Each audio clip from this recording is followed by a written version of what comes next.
बिस्मिल्लाहिर्रहमानिर्रहीम। आज की इस मजलिस में प्यारे पैगम्बर सल्लल्लाहु ताला अलैहि वसल्लम के असफ़ार का तज़किरा करना है कि नबूवत से क़बल रसूल अकरम सल्लल्लाहु ताला अलैहि वसल्लम के असफ़ार यानी आपने कहाँ का सफ़र किया और कुल कितने असफ़ार आपके हुए और मक्का से आप अलैहिस्सलातु वस्सलाम कितनी मरतबा बाहर निकले। ये बात बड़ी अहमियत के साथ समझने की ज़रूरत है कि रसूल अकरम सल्लल्लाहु ताला अलैहि वसल्लम ने कुल नबूवत से पहले जो सफ़र फरमाए हैं कुल 3 सफ़र हैं, यानी मक्का मुकर्रमा से आप 3 मरतबा बाहर तशरीफ़ ले गए। इतने कलील सफ़र क्यों हुए? 40 साल की ज़िंदगी में सिर्फ़ ये 3 सफ़र आपकी ज़िंदगी में जो पाए जाते हैं, कलील सफ़र क्यों हुए?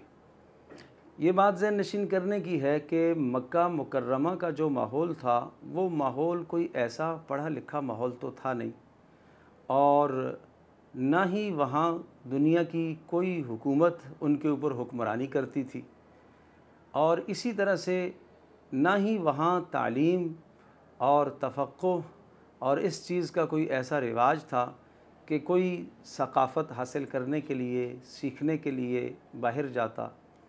और सबसे बड़ी वजह यह है कि रसूल अकरम सल्लल्लाहु ताला अलैहि वसल्लम को अल्लाह पाक ने नबूवत से सरफराज फरमाना था। तो इसी माहौल के अंदर रहकर अल्लाह ने वो सलाहियतें, वो ताकतें, वो क़ुव्वतें अता करनी थीं कि जिन सलाहियतों की बुनियाद पर, जिन ताकतों और क़ुव्वतों की बुनियाद पर रसूल अकरम सल्लल्लाहु ताला अलैहि वसल्लम अल्लाह के अहकामात को अल्लाह की मखलूक तक पहुँचाएँगे। अगर आपके असफ़ार कसरत से होते तो जिस तरह से लोगों का एक एतराज़ था कि फ़लाँ ने इसको सिखाया होगा, फ़लाँ ने इसको सिखाया होगा, फ़लाँ ने इसको सिखाया होगा, अगर ये असफ़ार की कसरत होती तो बात ये आती कि ये बाहर गया था, ये फ़लाँ जगह पर गया था, ये वहाँ से सीख के आया, ये वहाँ से सीख के आया। इसलिए अल्लाह तबारक व तआला ने तकवीनी तौर पर ऐसा इंतज़ाम फरमाया कि रसूलुल्लाह सल्लल्लाहु ताला अलैहि वसल्लम की सारी ज़िंदगी नबूवत से पहले भी मक्का ही में गुज़री। हज़रत सल्लल्लाहु अलैहि वसल्लम का बाहर जाना बहुत कम हुआ। 3 सफ़र जो रसूलुल्लाह सल्लल्लाहु अलैहि वसल्लम के हुए, पहला सफ़र रसूलुल्लाह सल्लल्लाहु ताला अलैहि वसल्लम की उम्र जब 6 साल की थी तो आपने अपनी वालिदा माजिदा हज़रत आमिना के साथ यस्रब का सफ़र फरमाया, यानी मदीना मुनव्वरा जो बाद में मदीना मुनव्वरा बना, यस्रब का सफ़र फरमाया। और उम्मे ऐमन रज़ी अल्लाह ताला अन्हा वो भी साथ थीं। ये बांदी थीं हज़रत आमिना की, और रसूल अकरम सल्लल्लाहु ताला अलैहि वसल्लम के साथ ये भी थीं। गोया कि ये 3 अफराद पर मुश्तमिल ये मुख्तसर सा काफ़िला यस्रब गया। 1 माह रसूलुल्लाह सल्लल्लाहु ताला अलैहि वसल्लम वहाँ रहे, और फिर वापसी वहाँ से जब हुई तो अबवा के मकाम पर रसूलुल्लाह सल्लल्लाहु अलैहि वसल्लम की वालिदा मोहतरमा का इंतकाल हो गया। वो अल्लाह को प्यारी हुई। अल्लाह की तकदीर, अल्लाह का फ़ैसला हर जगह गालिब आकर रहता है कि उस बयाबान और जंगल में अल्लाह पाक की तरफ से वालिदा मोहतरमा के इंतकाल का वक्त आ गया। अगर कुछ दिन पहले वक्त आता तो आप मदीना में इंतकाल करती, कुछ दिन बाद में वक्त आता तो आप मक्का में पहुंचकर इंतकाल करती, मगर अल्लाह ने ऐसा निज़ाम बनाया कि रसूल अकरम सल्लल्लाहु ताला अलैहि वसल्लम इस वक्त 6 साल की उम्र में, और 6 साल की उम्र का एक बच्चा अपनी माँ की मोहब्बत का किस कदर मोहताज होता है और किस कदर उसे माँ की शफ़क़त और प्यार की ज़रूरत होती है। लेकिन अल्लाह तबारक व तआला ने जिस तरह से वालिद का साया उठा लिया, इसी तरह से आज वालिदा का साया भी उठा लिया, और बराह रास्त अल्लाह तबारक व तआला ने रसूल अकरम सल्लल्लाहु अलैहि वसल्लम की तालीम और तरबियत और आपको अखलाक सिखाने का इंतज़ाम फरमाया। वालिदा हज़रत का इंतकाल के बाद उम्मे ऐमन ने रसूलुल्लाह सल्लल्लाहु अलैहि वसल्लम को साथ लिया और मक्का में लाकर आपके दादा अब्दुल मुत्तलिब के सुपुर्द कर दिया। चुनाचे फिर आप अपने दादा की किफ़ालत में रहने लगे। दूसरा सफ़र रसूलुल्लाह सल्लल्लाहु अलैहि वसल्लम का तिजारत की गर्ज से हुआ। जब आपकी उम्र मुबारक 12 साल को पहुँची तो रसूलुल्लाह सल्लल्लाहु अलैहि वसल्लम अपने चचा अबू तालिब, चूँकि दादा के इंतकाल के बाद फिर अपने शफ़ीक़ चचा अबू तालिब की निगाहदाश्त में रहे और उन्होंने रसूल अकरम सल्लल्लाहु ताला अलैहि वसल्लम की हर तरह की मदद की। और फिर उन्हीं के साथ, चूँकि उनका मशगला तिजारत था, तो उनके साथ उन्हीं की इजाज़त से 12 साल की उम्र में आपने सफ़र फरमाया और ये तिजारत का सफ़र रसूलुल्लाह सल्लल्लाहु अलैहि वसल्लम का शाम की तरफ का था।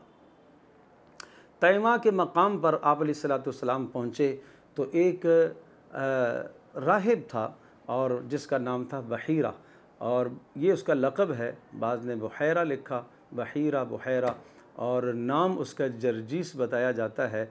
और उसने रसूलुल्लाह सल्लल्लाहु अलैहि वसल्लम को देखा तो देखते ही पहचान लिया कि ये नबी आखिरुज़्ज़मां है और इसके ज़रिए से यहूदियत यानी यहूदी दीन को मनसूख़ कर दिया जाएगा, बाकी तमाम अदियान को मनसूख़ कर दिया जाएगा।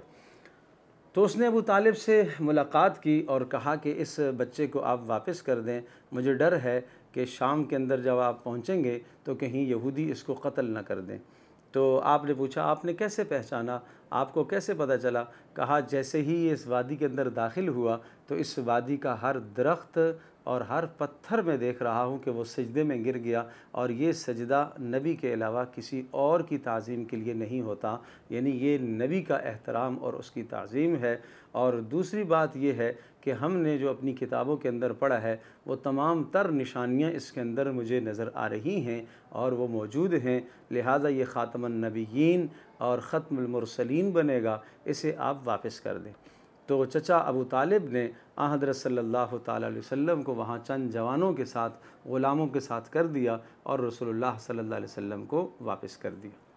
आप अलैहिस्सलाम जब वापस मक्का मुकर्रमा में तशरीफ़ लाए, उसके बाद आपका मशगला, यानी इसके बाद जैसे ही आप अलैहिस्सलाम सने शबाब को पहुँचे तो आपका मशगला बकरियों का चराना था। और रसूल पाक सल्लल्लाहु अलैहि वसल्लम ने फ़रमाया, हर नबी ने कौम की बकरियां चराई हैं। पूछा गया, अल्लाह के रसूल आपने भी चराई हैं? आपने फ़रमाया, हाँ हाँ, मैं भी बकरियां चराता था और कुरैश की बकरियां चंद क़ीरात पर मैं भी फ़लाँ फ़लाँ वादियों की तरफ लेके जाता था, और सुबह होती तो घर घर से बकरियों के रेवड़ों को और ऊँटों को आप जमा करते और सहरा में ले जाते और दूर तक आप ले जाते, और इंतहाई अमानतदारी के साथ दिल को इस काम को आप अंजाम देते। और जब शाम होती तो तमाम मवेशियों को मालिकों के घरों के अंदर रसूलुल्लाह सल्लल्लाहु अलैहि वसल्लम पहुंचा देते और थके हुए आकर अपने घर में आप इस्तराहत फरमाते। गोया कि आपकी ज़िंदगी का शबाब इस तरह से गुज़रा।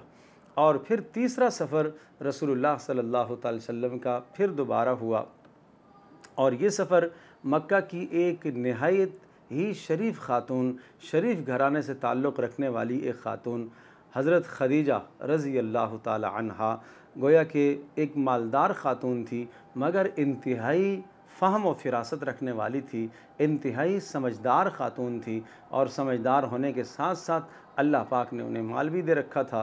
तो उन्होंने पैगाम भेजा कि आप मेरा माल लेकर शाम की तरफ जाएं और इस माल को तिजारत की गर्ज से लेकर जाएं और बेच कर आएँ। रसूलुल्लाह सल्लल्लाहु अलैहि वसल्लम ने इस पैगाम को अपने चचा अबू तालिब के मशवरे से कबूल किया। ऐसा नहीं है, ये हमारे लिए, जवानों के लिए इसमें बहुत बड़ा सबक है कि सरपरस्त जो बड़े होते हैं उनकी मुशावरत और उनको एतमाद में लेना। रसूलुल्लाह सल्लल्लाहु अलैहि वसल्लम ने अज़ ख़ुद नहीं फ़ैसला फ़रमाया, बल्कि अपने चचा अबू तालिब के मशवरे से।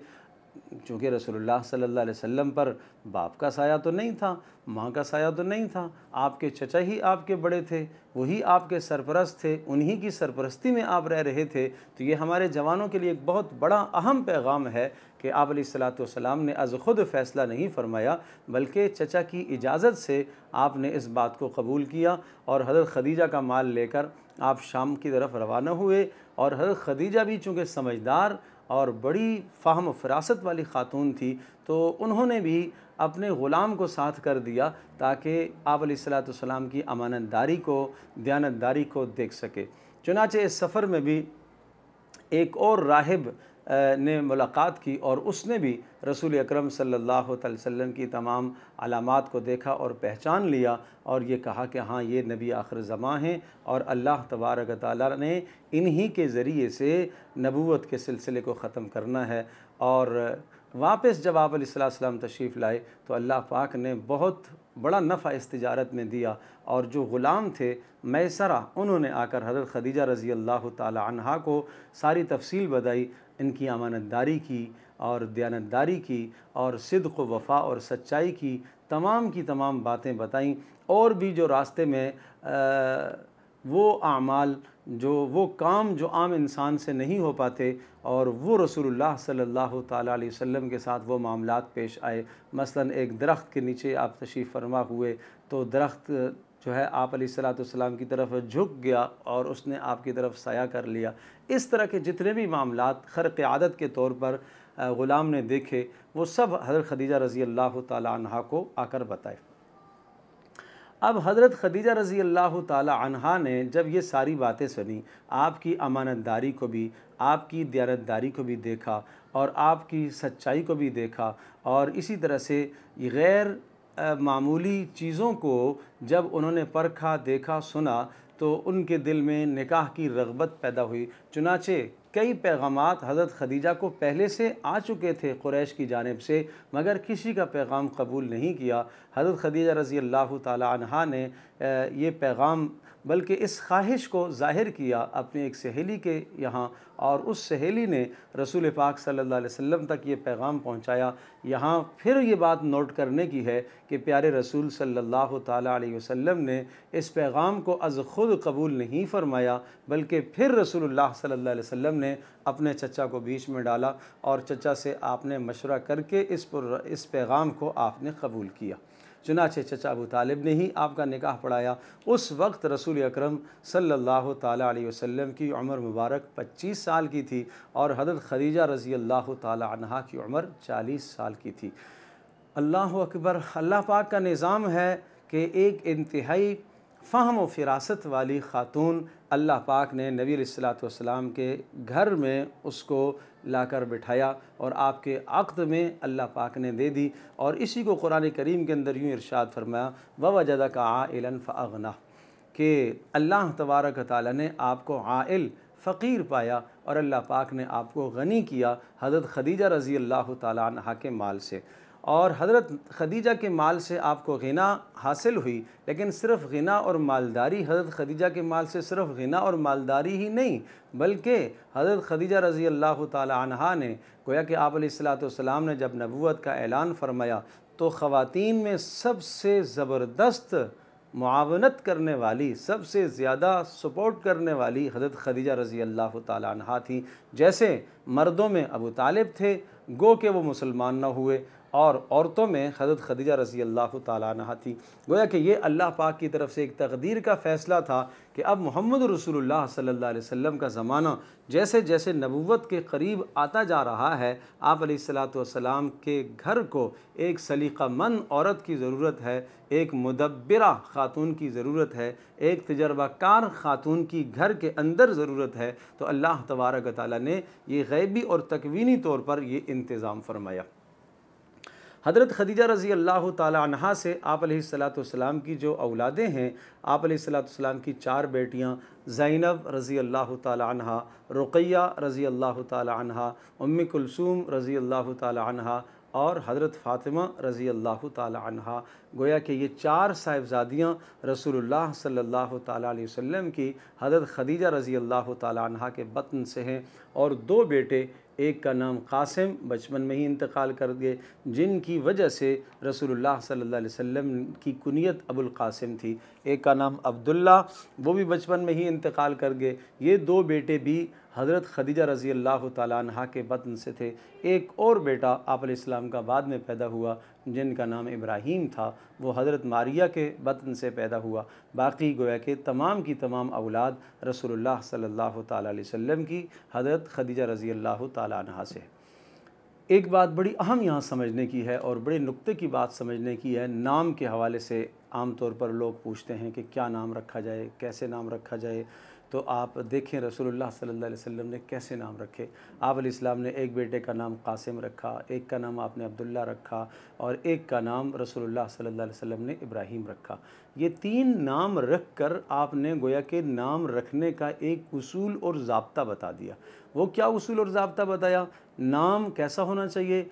अच्छे माने वाला नाम कोई भी रखा जा सकता है, जैसे कि कासिम तक़सीम करने वाला, रसूलुल्लाह सल्लल्लाहु ताला अलैहि वसल्लम ने ये नाम रखा और इरशाद फरमाया कि वल्लाहु युअती, अल्लाह अता करने वाला है, मैं तक़सीम करने वाला हूँ। यानी अल्लाह पाक मुझे उलूम देने वाला है, मैं इन उलूम को तक़सीम करता हूँ। या अल्लाह मालो दौलत अता करने वाला है, मैं इसको तक़सीम करता हूँ। तो गोया कि अच्छे माने का नाम भी रखा जा सकता है। दूसरा, आपने एक नाम अब्दुल्ला रखा, इशारा इस बात की तरफ है कि अल्लाह तबारक ताला के जितने प्यारे नाम हैं उन नामों में से किसी भी नाम का इंतखाब करके शुरू में लफ्ज़ अब्द लगा दें तो ये गोया कि निस्बत अल्लाह की तरफ हो जाएगी।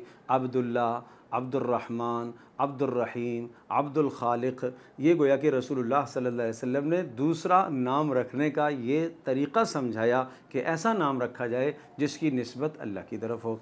तीसरा, रसूलुल्लाह सल्लल्लाहु अलैहि वसल्लम ने नाम रखा इब्राहीम। इब्राहीम नाम रख कर आपने इशारा इस बात की तरफ फरमाया कि बुज़ुर्गों के नामों पर, बड़ों के नामों पर, अकाबिर के नामों पर, अम्बिया अलैहिमुस्सलातु वस्सलाम के नामों पर अपने बच्चों के, औलादों के नाम रखे जाएँ। तो ये गोया कि माँ बाप का अपनी औलाद पर पहला हक़ होता है कि उनका नाम अच्छा रखा जाए।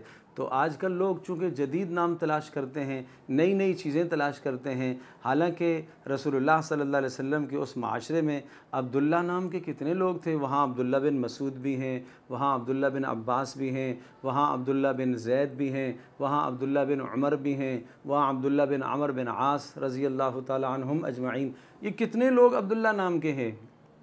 लेकिन यहाँ मसला ये है कि यहाँ अगर पड़ोस में अब्दुल्ला तो हम अब्दुल्ला नहीं रखेंगे, अगर जनाब कज़नों में अब्दुल्ला तो हम अब्दुल्ला नहीं रखेंगे।